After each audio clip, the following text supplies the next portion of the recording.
तो ईरान में हिजाब क्रांति के बाद रूढ़िवादी मानसिकता सवालों के घेरे में है। तो आज हिंदुस्तान के एक सूबे में उस सिस्टम पर सवाल उठे हैं जिसमें कानून बनाने वाले और कानून का पालन करवाने वाले ही सवालों के घेरे में आ गए हैं। झकझोर देने वाली ये कहानी देवभूमि उत्तराखंड की है, जहां व्यवस्था की नाकामी एक बार फिर उजागर हो गई।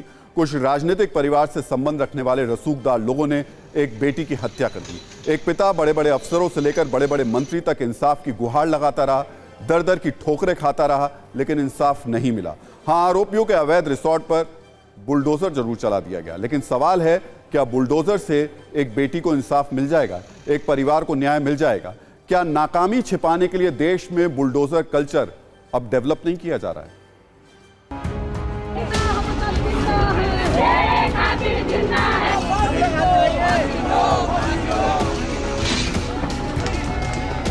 क्या बुलडोजर चलने से एक बेटी को इंसाफ मिल जाएगा? क्या रिजॉर्ट ढहाने से एक परिवार का दर्द कम हो जाएगा? क्या अब इस देश में बुलडोजर लापरवाह सिस्टम की नाकामी को छिपाने का एक जरिया बनता जा रहा है?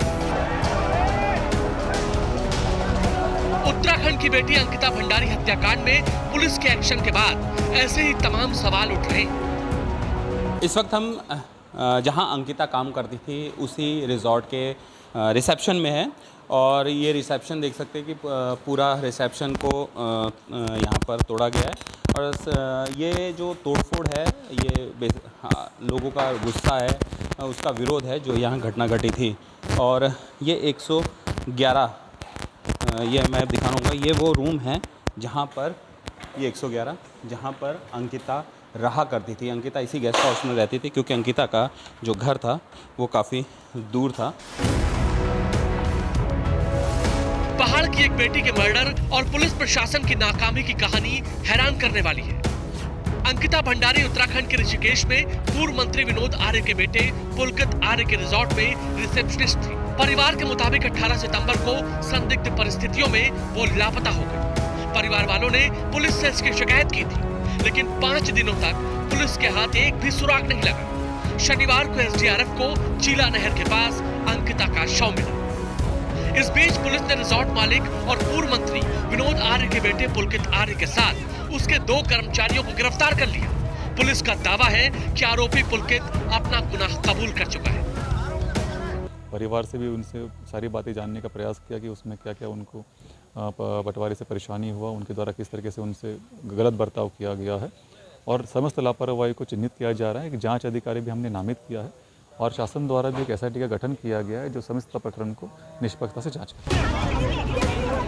उत्तराखंड की बेटी के साथ हुए जुल्म पर स्थानीय लोगों में गम भी है और गुस्सा भी। इसीलिए भीड़ ने पुलकित के रिजॉर्ट में पहुंचकर जमकर तोड़फोड़ की, और यह भी शिकायत मिली कि रिजॉर्ट अवैध तरीके से चलाया जा रहा था।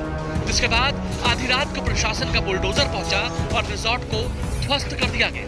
लेकिन सवाल फिर वही है, क्या रिजॉर्ट पर बुलडोजर चलाने से अंकिता के परिवार को इंसाफ मिल गया? हमारा कहना यह है, जिसने हमारी बेटी का हलाल किया उसको भी फांसी दो। अब मंत्री से लेकर बड़े बड़े अफसर आरोपियों को कड़ी सजा का आश्वासन दे रहे हैं, लेकिन उंगलियां उस पुलिस पर भी उठनी चाहिए। पुलिस तब कहां थी जब एक बेटी का परिवार उसकी तलाश में थानों और पुलिस अधिकारियों के चक्कर काट रहा था? पुलिस तब कहां थी जब एक रिजॉर्ट अवैध तरीके से चल रहा था और प्रशासन को इसकी भनक तक नहीं थी?